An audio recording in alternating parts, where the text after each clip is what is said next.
이 시간 오늘 우리에게 주시는 하나님의 말씀은 잠언 10장 9절 한 절의 말씀입니다. 구약에 920년쯤에 있는 잠언 10장 9절 한 절의 말씀을 우리 함께 읽도록 하겠습니다. 다 같이 하셨으면 우리 한 목소리로 함께 봉독하겠습니다. 바른 길로 행하는 자는 걸음이 평안하려니와 굽은 길로 행하는 자는 드러나리라. 아멘. 주를 향해 나아가는 정직한 자의 발걸음이란 제목으로 우리 함께 말씀을 나누도록 하겠습니다. 오늘 이 잠언 10장 9절의 말씀을 우리 성도님들 지금 읽으시고 들으셨을 때 이 말씀이 어렵지는 않으셨을 것입니다. 말씀대로 바른 길로 행하는 자는 그 걸음이 평안하지만 굽은 길로 행하는 자는 드러날 것이라고, 다른 번역된 성경을 보니까 바른 길은 정직한 삶이고 또 굽은 길은 삐뚤고 내 마음대로 사는 삶이라고 번역이 되어 있더라고요. 먼저는 축복합니다. 사랑하는 성도님들, 바른 길로 주님 기뻐하시는 그 길로 정직한 삶으로 말미암아 그 앞길이 살아가시는 그 삶이 평안케 되시기를 주님의 이름으로 축복합니다. 오늘 말씀처럼 이 바른 길로 행한다는 것, 그리고 정직하게 살아간다는 것, 우리가 그렇게 살길 원하지만 하지만 우리 성도님들 참 쉽지 않은 것 같습니다. 왜냐하면 우리의 죄된 본성도 우리가 그렇게 살지 못하도록 수많은 유혹들이 있기 때문에 그렇겠지만요, 들판에 풀잎이 가만히 있고자 해도 무엇이 그 풀잎을 가만히 두지 않습니까? 가득 차 있는 바람이 그 풀잎을 끊임없이 움직이고 건들고 있지 않습니까? 마찬가지로 이 땅을, 이 세상을 살아가는 우리들이기 때문에 이 세상에 만연된 그 죄악들이 정직하게 살고자 하는 우리를, 바르게 살고자 하는 우리를 가만 냅두지 않는 것 같습니다. 그래서 그렇게 살고 싶지만 참 어려운 게 현실인 것 같습니다. 적절히 타협하면, 순간만 눈 감으면 이 좋은 결과를 얻을 것이다 라고 속삭이고 유혹합니다. 그리고 순간만 넘어오면 그 길이 평안할 것이다 라고 또한 유혹을 합니다. 그리고 정말 그렇게 하면 그 길이 열리는 것처럼 보입니다. 그리고 그렇게 하지 않으면, 바르게 살고 정직하게 살면 손해보는 것처럼 보여지기도 합니다. 그저 좋은 결과를 위해서 과정은 신경 쓰지 않는 이 모습, 우리가 살아가는 이 삶인 것 같습니다. 이런 표현이 있습니다. 뭐로 가도 서울만 가면 된다. 이 뭐로라는 말이 또 옆으로 다른 길로, 이런 표현이더라고요. 뭐로 가도 서울만 가면 된다. 어떤 의미를 가지고 있죠? 수단과 방법 가리지 않고 그 과정 따위 아랑곳하지 않고 목적만 이루면 된다 라고 하는 뜻을 가진 게 이 뭐로 가도 서울만 가면 된다, 이 말이죠. 정말 결과 중심주의를 살아가는 오늘을 적절하게 표현한 말인 것 같습니다. 결과만 가지고 판단하고 숫자와 등급만 가지고 평가를 내리는 이 세상이지 않습니까? 물론 우리 성도님들 직장생활과 사업과 일상의 삶을 살아가는 우리 어른들, 우리 성도님들께 있어서 이 표현이, 이 삶이 더 절실하게 적나라하게 느껴지고 경험되기도 하겠지만요, 이 부분은 학생들에게도 동일하게 느껴지는 부분인 것 같습니다. 왜냐하면 학생들이야말로 정말 그 숫자에 의해, 그리고 등급에 의해 평가되어지고 있는 이 삶을 살아가고 있기 때문에 그렇습니다. 학생들이 이제 시험에 이를 때면 시험에 나와 있는 그 한 문제를 풀기 위해서 얼마나 수고하고 노력하는 그 시간들을 보냅니까? 그런데 막상 문제를 다 풀고 채점의 시간이 되면 막상 어떤 결과가 주어지죠? 그 요구하는 정답과 다르다는 그 이유 때문에 동글뱅이가 아니라 가차없이 짝대기가 그어지곤 합니다. 짝대기가 그어질 때 이 한 문제를 위해서 수고하고 노력한 학생의 수고가 반영이 되나요? 반영이 된다면 1점, 2점 작은 점수라도 덧붙여져야 되겠지만 없습니다. 가차없이 짝대기가 그어 내려지는 것입니다. 제가 대학교 때 이제 시험을 보다 보면 아무래도 대학교는 학생 때와는 다르게 객관식보다는 서술형이 많을 것 아니에요. 그래서 10점 만점의 그런 한 문제였다면 완전하게 짝대기가 그어지는 게 아니라 거기 그 적혀 있는 작은 수고와 노력에 따른 결과로 1점, 2점 아주 적은 점수라도 부여지게 되더라고요. 근데 희한하게 제가 느꼈던 그 감정은 그 1점, 2점의 보상이 수고에 대한 이 한 문제를 풀기 위해서 노력했던 그 보상이 1점, 2점이 참으로 위안이 되는 것으로 다가오는 것을 느끼게 되었습니다. 만약에 지금 이 땅을 살아가고 있는 청소년, 우리 어린아이들, 학생들에게 있어서 가차없는 짝대기가 아니라 수고와 노력, 과정이 반영된 1, 2점의 이런 작은 점수라도 부여지는 이런 학업 체제였다면 지금 이렇게 결과만을 중시하는 이 세대, 그리고 결과를 위해서 또 끊임없이 싸워가는 우리 아이들의 삶은 되지 않았을까 생각을 해봅니다. 근데 이런 상황들, 이런 이야기가 비단 오늘날의 이야기만은 아니더라고요. 과정이 무시된 결과, 오늘만의 이야기가 아니라 성경 가운데에서도 등장하는, 성경 시대에도 등장하는 그런 상황이었습니다. 이 말씀을 묵상할 때 참으로 야곱의 파란만장한 그런 인생이 떠올리게 되었습니다. 야곱이 손에 쥐었던 결과물들은요, 참 좋은 것들이었습니다. 장자권이나 그리고 아버지로부터 받는 그 축복 기도나 사랑하는 아내나 또 자녀는 전통에 담긴 화살통에 담긴 그 화살이라고 했는데, 이 야곱의 스라에 얼마나 많은 자녀들이 있었습니까? 그리고 그의 소유에는 많은 재물들이 있었습니다. 이 결과만 두고 본다면 야곱의 삶은 더할 나위 없었을 것입니다. 그렇죠. 그런데 그 결과를 이루기까지 그 과정을 생각하면요, 결코 그 결과 주어진 모습이 아름답다 얘기할 수 없을 것입니다. 오늘 잠언의 말씀 나오는 이 바른 길이라고 결코 야곱의 삶 가운데 붙일 수 없을 것입니다. 장자권과 이 축복 기도를 받기 위해서 어떤 일들이 이루어졌습니까? 형을 속이고 어머니와 또 단합해서 아버지까지 속이는 그런 일들이 일어났죠. 정말 속고 속이는 이런 일들부터 시작해서 결혼하고 자녀를 얻는 과정까지 무수한 속고 속임, 또 그 가운데서 피해 전쟁까지 있었고요. 상대의 고통 아랑곳하지 않고 이런 아픔의 연속이 이루어졌던 게 야곱의 과정, 삶이었습니다.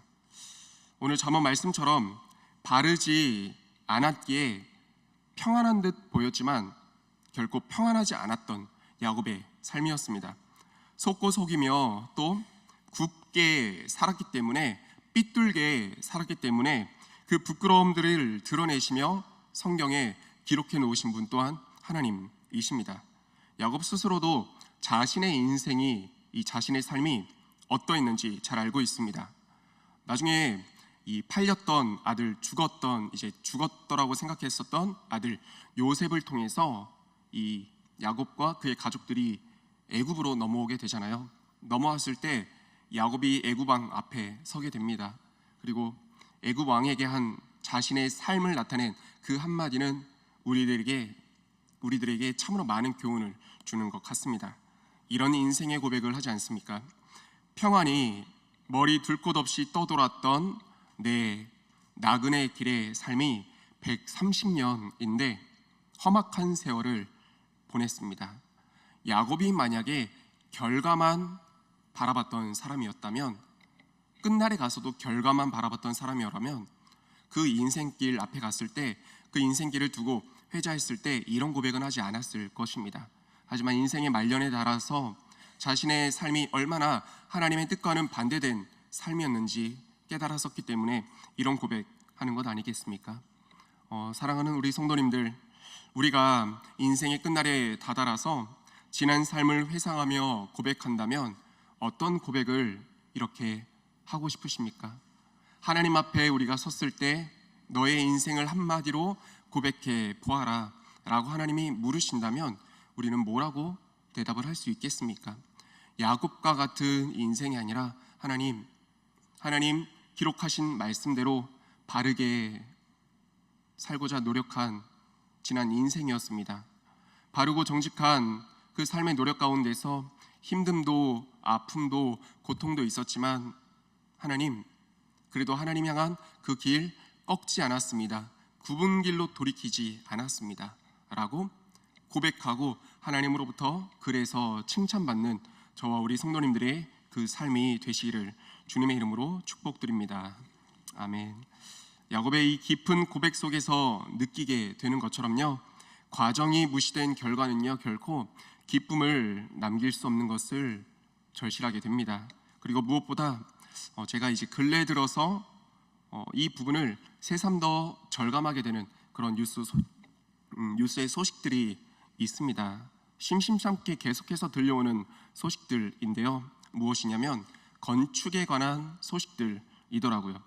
겉으로는 이제 반듯하고 화려하고 정말 잘 치장된 외관으로 보여지곤 합니다. 겉만 바라본다면 무슨 문제가 있을까 싶지만서도요, 이번에 다 드러나고 밝혀진 사실들이 무엇입니까? 그 속을 들여다보니 있어야 될 그 자리에 많은 것들이 없는 그 모습, 우리가 뉴스를 통해 보게 되었습니다. 철근이 있어야 될 곳에 철근이 없고, 또 철골이 있어야 될 곳에 철골이 없고, 그런 다 결국에 드러나고 지난날의 일들까지도 결국에 밝혀지고 드러나고 있는 것을, 이와 같은 모습, 이 세계가 드러나고 있는 것을 우리가 보게 됩니다. 그리고 이와 같은 모습은요, 세계가 열광하는 이 올림픽 현장에서도 우리가 생각하게 됩니다. 디모데후서 2장 5절에 이런 말씀이 있습니다. 경계하는 자가 법대로 경계하지 아니하면 승리자의 관을 얻지 못할 것이며. 올림픽에 나가는 수많은 선수들의 목적 무엇이죠? 그 메달을 따는 것이죠. 금메달, 은메달, 또 동메달을 따는 것이 선수들의 목적입니다. 그리고 그 메달을 위해서 지난 수많은 시간들 노력하고 애쓰고 그 땀 흘림의 과정들을 겪지 않습니까? 그래서 그렇게 수고하고 메달을 손에 거머쥐게 되면 말 그대로 세상이 환호를 합니다. 그런데 그 과정에서 우리가 많이 봐왔던 모습들이죠. 메달을 손에 쥐었더라도, 이 사람들의 환호를 한순간에 받았더라도 그 과정에서 약물 사용이 적발되는 그 순간에 세상의 환호와 그 바라봄은 무엇으로 바뀌게 되는 것을 우리가 보았습니까? 야유와 비난으로 바뀌게 되는 것을 우리가 많이 보게 되었습니다. 경계하는 자가 법대로 경계하지 아니하면 승리자의 관을 얻지 못할 것이며, 과정이 올바르지 않았기 때문에 결국에 드러나게 되는 그 모습들 우리가 보고 느끼게 됩니다.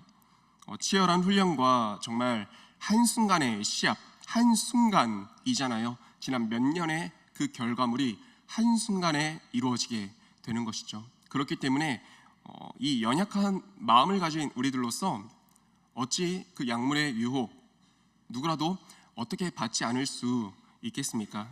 조금이라도 기록을 향상시킬 수 있고 그 역량을 끌어올릴 수 있는 것이라면 누구라도 그 마음은 새삼 느끼게 되지 않을까 싶습니다. 연약한 우리들의 마음이니까요. 하지만 이겨내느냐, 굴복하느냐에 따라서 오늘 말씀처럼 평안을 얻게 되느냐, 드러나느냐, 이렇게 밝혀지게 되는 것 같습니다. 드러나면, 밝혀지면 이전보다 더한 그 수치와 낭패를 겪을 줄 알지만 다 알고 있습니다. 근데 그럼에도 불구하고 바른 길을, 또 옳고 정직한 길을 행하려는 그 삶을 방해하는 요소가 무엇입니까? 당장 눈앞에 보이는 현실이죠. 그리고 결과를 바라는 우리의 조급함입니다. 우리 구원받은 성도님들의 삶, 그리고 바르게 살고자 결단하는 우리의 삶 가운데 이 한 절의 말씀이 덧붙여지면 좋겠습니다. 고린도후서 5장 7절의 말씀인데 제가 한번 읽어보겠습니다. 이는 우리가 믿음으로 행하고 보는 것으로 행하지 아니함이로다. 아멘. 조금 전에 말씀을 드렸습니다. 들키면 더한 수치와 그런 낭패를 당할 걸 알게 되지만 왜 하게 되는지, 왜 굽은 길을 선택하게 되는지, 믿음이 없으니까요. 당장 눈앞의 것을 바라보니까요. 결과를 조급하게 생각을 하니까요. 사랑하는 우리 성도님들, 우리가 그래서 바라봐야 될 것은, 우리가 행함의 기준이 되어야 될 것은 하나님의 말씀과 하나님께서 이루어 나가실 그 믿음의 일들임을 저는 믿고 확신합니다. 구약 성경에서 여리고성이 무너지는 가운데 참 오늘 말씀에서 등장하는 비교되는 두 인물이 있습니다. 라합과 아간인데요. 라합은 기생이었습니다. 그런데 성도님들 알고 계신 것처럼 이 이스라엘 백성이 여리고성을 무너뜨리기 위해서 두 정탐꾼을 보내지 않습니까? 두 정탐꾼을 보냈을 때 결국 발각될 위기에 놓이게 되었습니다. 그런데 그때 기생 라합이 이 두 사람을 숨겨주게 되죠. 오늘 말씀에 따라 본다면 만약에 기생 라합이 눈앞에 보이는 상황만을 생각했더라면요, 신고했을 것입니다. 신고해서 이 포상금이라고 하는 이 평안해 보이는 이 길을 선택했을 것입니다. 그런데 라합은 그렇게 하지 않았습니다. 그렇게 하지 않은 근거는 이것이었습니다. 들었던 하나님께서 일하시고 역사하셨던 하나님의 믿음이요. 그래서 그는 당장의 눈앞에 취할 수 있는 포상금을 포기하고 하나님께서 살려주심을 믿음으로 바라보면서 그 일을 행했습니다. 숨겨주었습니다. 결국에 살게 되었을 뿐만 아니라 그의 이름이 다윗의 그 족보의 반열에 이르게 되고 더 예수 그리스도의 족보에 이르게 되는 그 축복을 받아 누리게 되었습니다. 그리고 이런 라합과는 너무나 상반되게 아간이라고 하는 인물 또한 있었습니다. 여리고성이 무너졌을 때 아간이 챙긴 것은 작은 재물이었습니다. 재물을 챙겨서 자기 장막 안에 묻어 두었죠. 어떤 것을 바라보고 그렇게 했겠습니까? 이 재물이 있으면 자신의 삶이 평안할 것이라 생각하는 이 현실 눈앞에 주어진 이 모습만 바라보고 그렇게 행하지 않았겠습니까? 그런데 하나님 앞에서 드러나지 않을 것은 없죠. 여러 가지 사건 가운데서 결국 드러나게 되고요. 모든 것이 다 날아갈 뿐만 아니라 아간 또한 그의 가족들 또한 하나님 앞에서 그 목숨이 끊어지는 안타까운 일들을 겪게 됩니다. 노아의 삶 가운데서도 마찬가지였더라고요. 노아가 눈앞에 보이는 상황, 현실을 바라보고 행했더라면 그 오랜 시간 배를 건축할 수 있었겠습니까? 노아가 바라보고 들었던 것은요, 눈앞에 보이는 상황이 아니라 하나님의 말씀이었습니다. 비가 올 것이라고 하는 그 하나님의 말씀을 믿음으로 받아들여서 그 사람들의 수치와 모독 속에서도 끝까지 그 배 짓는 일을 완성시키죠. 예수님의 삶 가운데서도요, 얼마든지 말 그대로 평안한 삶, 사람들로부터 영광받는 삶 살아갈 수 있지 않았습니까? 사단이 당장에 유혹하고 손길을 내미는 것이 그것이었습니다. 엎드리면 뛰어내리면 고통 없는 삶이 될 것이고 오히려 영광받는 삶과 십자가의 길이 아니라 평안의 길을 갈 것이라고요. 하지만 예수님은 그렇게 하지 않으셨습니다. 당장 눈앞에 취할 것처럼 보이는 평안의 그 길, 하지만 굽은 길을 선택한 것이 아니라 하나님 기뻐하시고 바른 길, 정직한 길, 하나님 뜻 가운데 그 길을 선택함으로 말미암아 정말 궁극에 하나님께서 허락하시고 걷게 하시는 그 평안의 길, 영광된 그 길 걸어가신 분, 살아가신 분, 세상에 그 영광 받으신 분, 우리 예수님 아니겠습니까? 이렇게 살아가는 우리의 삶은 세상은 미련하다 그리고 멍청하다 얘기할지 모르겠습니다. 하지만 저와 우리 성도님들 오늘 말씀을 통해 우리가 붙잡는 것, 이것이 되었으면 좋겠습니다. 이렇게 살아가면 세상은 미련하다 할지라도 이렇게 바르게 정직하게 하나님 기뻐하시는 뜻대로 살아가면 결국에 하나님께서 평안의 삶을 예비하시고 허락하실 것이라고요. 눈앞의 상황에 취해서 당장의 것을 움켜쥐게 되면 결국에 드러날 뿐만 아니라 이보다 더한 수치가 우리들 가운데 있게 될 것이라고요. 바라고 소망합니다. 저 우리 성도님들 모든 앞으로 살아가는 삶 가운데서 바르고 정직한 삶, 눈앞의 상황에 취한 그 선택의 삶이 아니라 하나님께서 보게 하실, 이루어 가실 그 믿음으로 정직하고 바른 삶 살아갈 수 있는, 그래서 궁극의 평안의 삶이 허락되어지게 되시기를 주님의 이름으로 축원드립니다. 아멘. 함께 기도하겠습니다. 이 시간 함께 기도할 때 한 가지를 위해서 기도하겠습니다.